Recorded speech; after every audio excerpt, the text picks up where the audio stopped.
आप सभी का स्वागत है हमारे YouTube चैनल पर। हम लोग यहाँ पे जो है आज देखेंगे जो त्रिभुज से संबंधित क्षेत्रफल है उसी का हम लोग यहाँ पे सूत्र को देख लेते हैं। उसके बाद जो इसका प्रश्नावली है 15.2 उसको हम लोग देखेंगे, ठीक है। तो जैसा कि यहाँ पे देखिए कि दिया हुआ त्रिभुज का क्षेत्रफल, तो जैसा कि आप यहाँ पे देख रहे हैं, सबसे पहले हम देखेंगे यहाँ पे समकोण त्रिभुज, समबाहु त्रिभुज, समद्विबाहु त्रिभुज, उसके बाद है विषमबाहु त्रिभुज, ठीक है। तो देखिए समकोण त्रिभुज का जो क्षेत्रफल निकालना होगा तो हम इस फॉर्मूला का यूज करेंगे, यानी कि जिसका एक कोण 90 डिग्री का दिया रहेगा, ठीक है। तो उसको हम लोग बोलते हैं समकोण त्रिभुज। जैसे कि यहाँ पे इसका फॉर्मूला हम क्या लगाएंगे, 1/2 गुना में बी गुना में एच। जैसे कि यहाँ पे समकोण त्रिभुज जो है कुछ इस प्रकार से होगा। जैसे एक कोण यहाँ पे 90 डिग्री हुआ तो इसको हम लेगा बी गुना में एच। तो एच क्या हो जाएगा, इसका ऊंचाई हो जाएगा। अब बी का मतलब हो जाएगा इसका आधार यानी कि बेस, ठीक है। उसी तरह हम देखेंगे यहाँ पे समबाहु त्रिभुज का क्षेत्रफल। तो यहाँ पे देखिए समबाहु त्रिभुज का क्षेत्रफल यानी कि 3/4 यहाँ पे ए स्क्वायर। अब ए क्या होगा, देखिए यहाँ पे जैसे कि समबाहु त्रिभुज है, समबाहु त्रिभुज मैंने क्या, इसका तीनों जो भुजा होगा एक ही जैसा होगा। जैसे देखिए यहाँ पे ए है, यहाँ भी ए है, यहाँ भी ए है, ठीक है। तो हम यहाँ पे जो अगर इस तरीके से यानी कि तीनों भुजा एक समान होगा तो हम क्या करेंगे, यहाँ पे इस त्रिभुज ये जो फॉर्मूला है √3/4 ए स्क्वायर, ठीक है। तो ये समबाहु त्रिभुज के लिए हम इसको यूज करेंगे। उसी तरह यहाँ पे हम देखेंगे समद्विबाहु त्रिभुज का जो क्षेत्रफल अगर निकालना होगा तो हम क्या करेंगे, इस फॉर्मूला का यूज करेंगे। A/1/4 ए और फिर यहाँ पे रूट में क्या है 4b² माइनस में ए स्क्वायर, ठीक है। तो यहाँ पे जो इसका जो यहाँ पे देख रहे हैं, यहाँ पे क्या हो जाए समद्विबाहु त्रिभुज क्या होगा, दोनों क्या होगा एक जैसा होगा, ठीक है। यहाँ के दो भुजा एक जैसा होगा, ये तीसरा भुजा क्या होगा अलग होगा, ठीक है ना। तो ये हो जाएगा आपका समद्विबाहु त्रिभुज। तो इसका क्षेत्रफल निकालने के लिए हम इस फॉर्मूला का क्या करेंगे, यूज करेंगे, ठीक है। उसके बाद हम देखेंगे यहाँ पे विषमबाहु त्रिभुज, ठीक है। विषमबाहु त्रिभुज क्या होगा, देखिए विषमबाहु त्रिभुज जो है जिसका तीनों भुजा क्या हो जाएगा असमान होगा। जैसे कि यहाँ पे देखिए यहाँ पे ए है, यहाँ पे बी है, यहाँ पे सी है, ठीक है। तो इसका जो क्षेत्रफल निकालना होगा तो उसके लिए सबसे पहले हमको निकालना होगा अर्ध परिमाप, ठीक है। अब अर्ध परिमाप क्या होता है, तो देखिए जो अर्ध परिमाप होगा यानी कि तीनों भुजा को हम जोड़ देंगे और जोड़ करके हम क्या करेंगे 2 से भाग लगा देंगे, तब इसका निकल जाएगा अर्ध परिमाप, ठीक है। अर्ध परिमाप को हम लोग क्या करते हैं कि एस के द्वारा यहाँ पे इस तरह से दिखाते हैं, ठीक है। यानी कि एस के द्वारा हम लोग इसको दिखाएंगे। तो एस यानी कि निकाल लेंगे पहले a + b + c/2। तो अब इसका जो क्षेत्रफल होगा वो हीरोन के सूत्र से निकलेगा। तब हीरोन का सूत्र क्या होता है तो अभी आप देख लीजिए, यहाँ पे दिया हुआ है हीरोन का सूत्र दिया हुआ है रूट में यहाँ पे s, फिर ब्रैकेट में s माइनस में a, फिर ब्रैकेट में s माइनस b, फिर ब्रैकेट में s माइनस में c, ठीक है। यहाँ पे कुछ भी नहीं, यहाँ पे गुना है, यहाँ भी गुना है और यहाँ इसके आगे में भी गुना है, ठीक है ना। तो यहाँ पे क्या करेंगे, जब हमें इसका यानी कि जो विषमबाहु त्रिभुज है उसका जब क्षेत्रफल निकाला तो हम इस जो फार्मूला है इसका यूज करेंगे। और देखिए ये जो फार्मूला है इस फार्मूला का यूज करके यहाँ पे जितने भी त्रिभुज है यानी सभी त्रिभुज का हम क्षेत्रफल इसी फार्मूला से भी निकाल सकते हैं। इस फार्मूला की सहायता से यहाँ पे अगर ये सब अगर हमें याद नहीं भी रहेगा तब पर भी हम कहेंगे इस फार्मूला की सहायता से जो यहाँ पे दिया हुआ सभी का हम क्षेत्रफल निकाल सकते हैं। लेकिन इसका जो फार्मूला अगर अलग अलग तरीके से लगाइएगा तो क्या होगा, सब आसान तरीके से निकल जाएगा, ठीक है ना। तो यहाँ पे हम देख लें जो समकोण त्रिभुज का यहाँ पे जो त्रिभुज का क्षेत्रफल का जो फार्मूला था यहाँ पे हम इसको देख लिए हैं, ठीक है ना। तो अब हम देखेंगे इसका जो आगे है समांतर चतुर्भुज क्या होता है और उसका क्षेत्रफल हम लोग देखते हैं। तो अब यहाँ पे देखेंगे हम समांतर चतुर्भुज का क्षेत्रफल, ठीक है। तो समांतर चतुर्भुज में क्या होगा, जो सामने का भुजा क्या होगा आपस में बराबर होगा, ठीक है। यानी कि ये भुजा जितना होगा उतना ही ये सामने वाला होगा और ये भुजा जितना होगा उतना ही ये सामने वाला। तो ये भी जो है ना आयत की तरह ही है। तो आयत का जो हम लोग देखते हैं फॉर्मूला के L गुना में B होता है, ठीक है। तो इस तरह ही हम इसमें क्या करेंगे, तो जो इसका L होता है यानी कि उसको ऊंचाई कर देते हैं। तो यहाँ पे जो क्या हो जाएगा, इसका जो क्षेत्रफल होगा यानी समांतर चतुर्भुज का क्षेत्रफल आधार गुने में ऊंचाई हो जाए। जैसे कि यहाँ पे B गुना में H लिख सकते हैं, आधार को हम लोग B लिख सकते हैं और ऊंचाई को H लिख सकते हैं, ठीक है। तो यहाँ जो है ये भी एक यहाँ पे हम देख ले इसको। अब हम देखेंगे यहाँ पे जो इसका प्रश्नावली 15.2 है उसी को हम लोग यहाँ पे पढ़ेंगे। तो ये देखते हैं 15.2 का। देखिए जैसे कि यहाँ पे दिया हुआ है 15.2, ठीक है। इसका जो पहला क्वेश्चन दिया हुआ है, एक समांतर चतुर्भुज का आधार 16 सेंटीमीटर और संगत ऊंचाई 10 सेंटीमीटर है तो समांतर चतुर्भुज का क्षेत्रफल ज्ञात करें, ठीक है। तो आइए हम लोग सॉल्व करते हैं इस क्वेश्चन को। तो जैसा कि हम लोग ने यहाँ पे प्रश्नावली 15.2 का जो पहला क्वेश्चन था इसको लिख लिए हैं। इस यहाँ पे दिया समांतर चतुर्भुज का आधार, तो आधार को हम लोग बी से लिखते हैं, तो यहाँ पे हम लिखते हैं बी बराबर कितना 16 सेंटीमीटर। ठीक है, उसी तरह समांतर चतुर्भुज का जो ऊंचाई है उसको हम लोग लिखते हैं एच के द्वारा, तो यहाँ पे कितना आ जाएगा 10 सेंटीमीटर। तो यहाँ पे इसका निकालना है क्षेत्रफल, तो यहाँ पे लिखेंगे समांतर चतुर्भुज का क्षेत्रफल, तो क्या आ जाएगा b गुना में h। तो b कितना 16 सेंटीमीटर और गुना में h है 10 सेंटीमीटर, तो 16 को 10 से गुना कितना आ जाएगा 160 सेंटीमीटर स्क्वायर। तो इस तरह जो क्वेश्चन नंबर 1 था उसका आंसर कितना आ जाएगा 160 सेंटीमीटर स्क्वायर। उसी तरह हम क्वेश्चन नंबर 2 को देखेंगे। जैसे कि आप ये भी यहाँ देखिए, जैसे यहाँ पे दिया एक समांतर चतुर्भुज का क्षेत्रफल 160 वर्ग सेंटीमीटर है, सॉरी वर्ग मीटर है, तथा उसका आधार 20 मीटर है, तो आधार की संगत ऊंचाई ज्ञात कीजिए। तो आइए हम इसको भी सॉल्व कर लेते हैं। जैसा कि जो जो चीज़ दिया हुआ उसको हम लोग पहले लिख लेते हैं। ठीक है, तो यहाँ पे क्वेश्चन नंबर 2 में जैसे कि यहाँ पे दिया है समांतर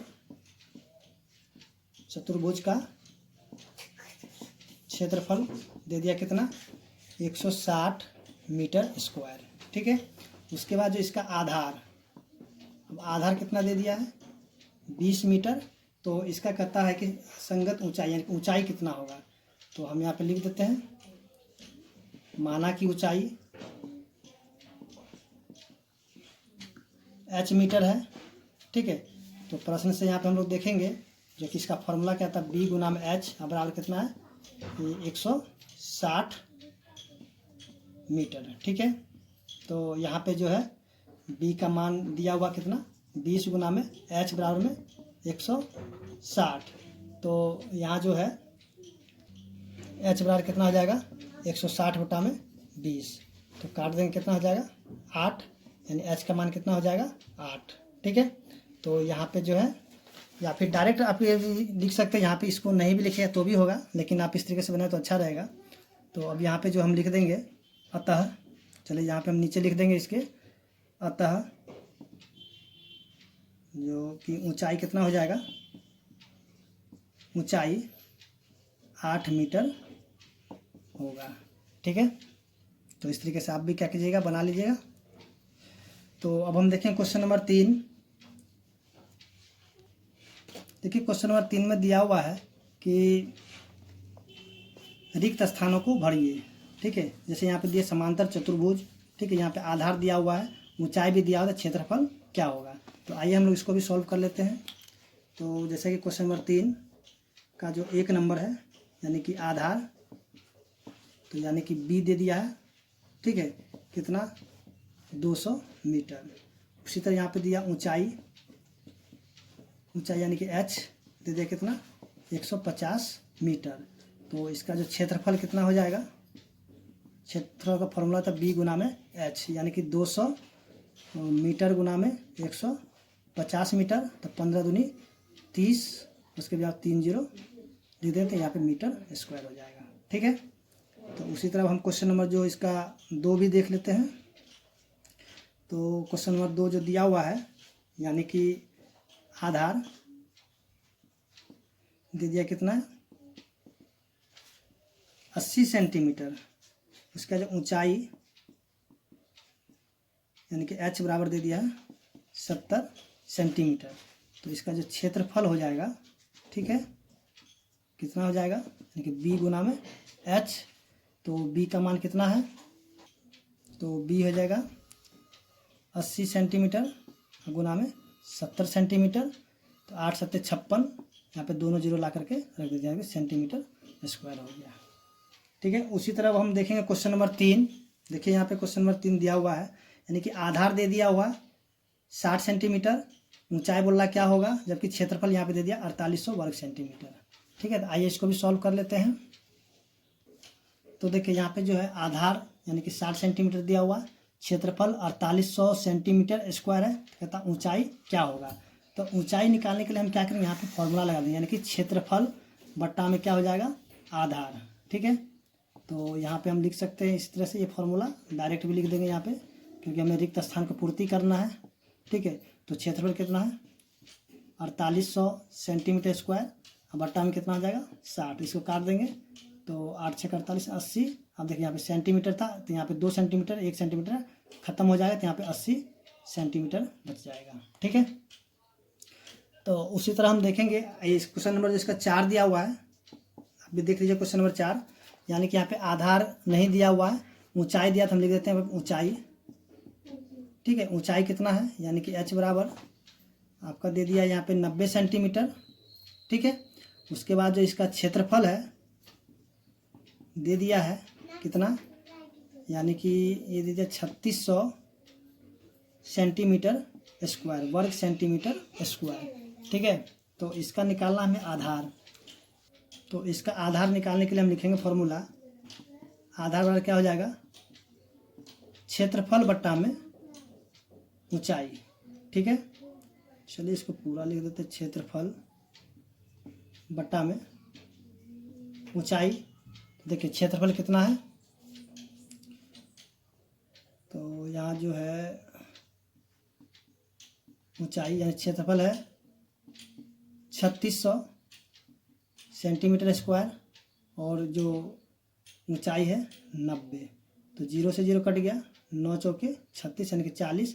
यहाँ पे सेंटीमीटर था, यहाँ पे 2 सेंटीमीटर, यहाँ पे सेंटीमीटर स्क्वायर, यहाँ पे 1 सेंटीमीटर, यहाँ पे एक ठो कैंसिल हो जाती है, 1 सेंटीमीटर अभी भी बच जाए, यानी कि 40 सेंटीमीटर हो जाएगा। ठीक है, क्वेश्चन नंबर 4 के लिए सबसे पहले हम क्या करें, एक डायग्राम को खींच लेते हैं। ठीक है, तो देखिए डायग्राम कैसे खींचेंगे, सबसे पहले यहाँ पे एक जो समांतर चतुर्भुज को हम यहाँ पे रचना कर लेते हैं। देखिए यहाँ पे हो गया।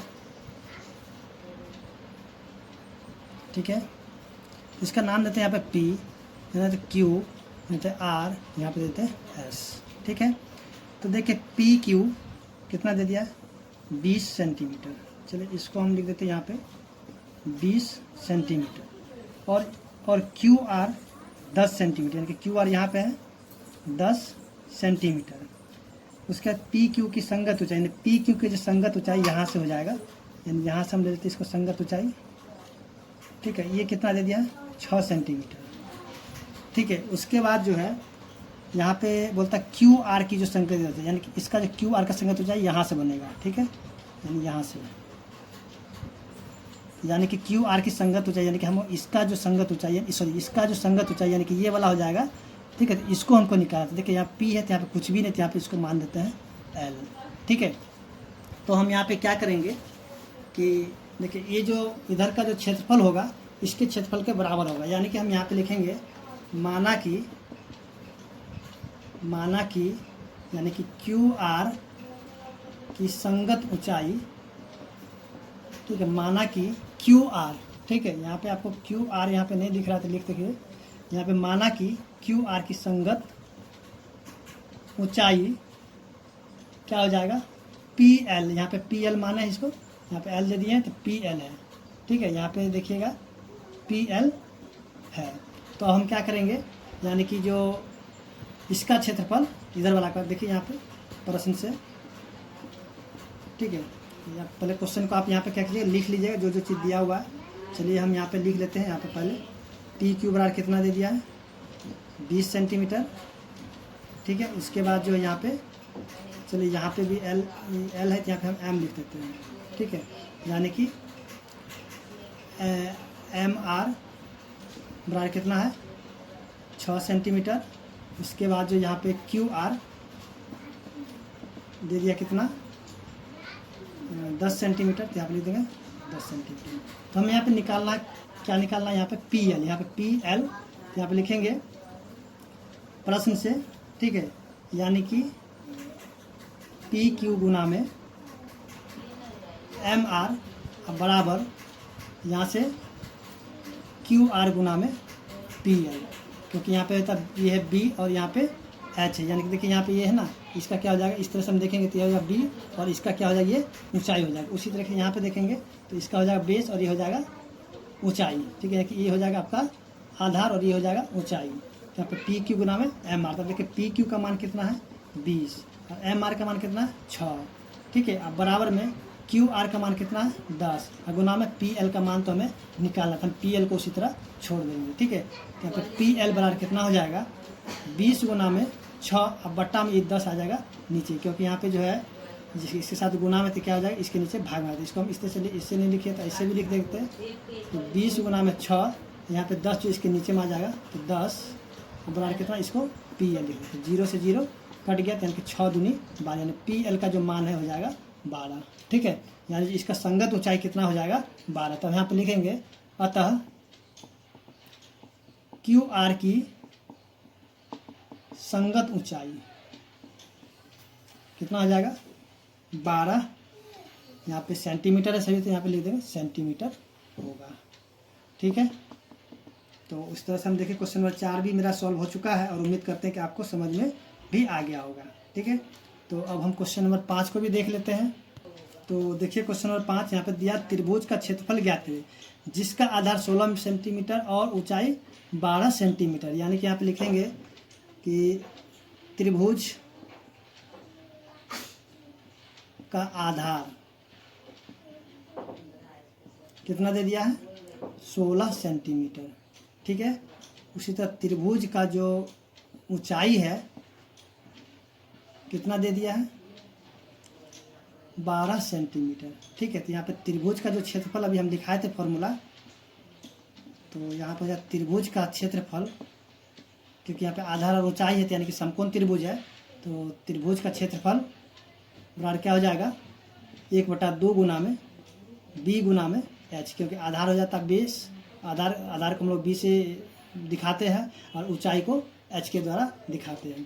तो 1/2 गुना में बी कितना 16 सेंटीमीटर, एच कितना है 12 सेंटीमीटर, तो 2 से इसको हम काट दें कितना आ जाएगा 8, तो 12 8 96 सेंटीमीटर स्क्वायर।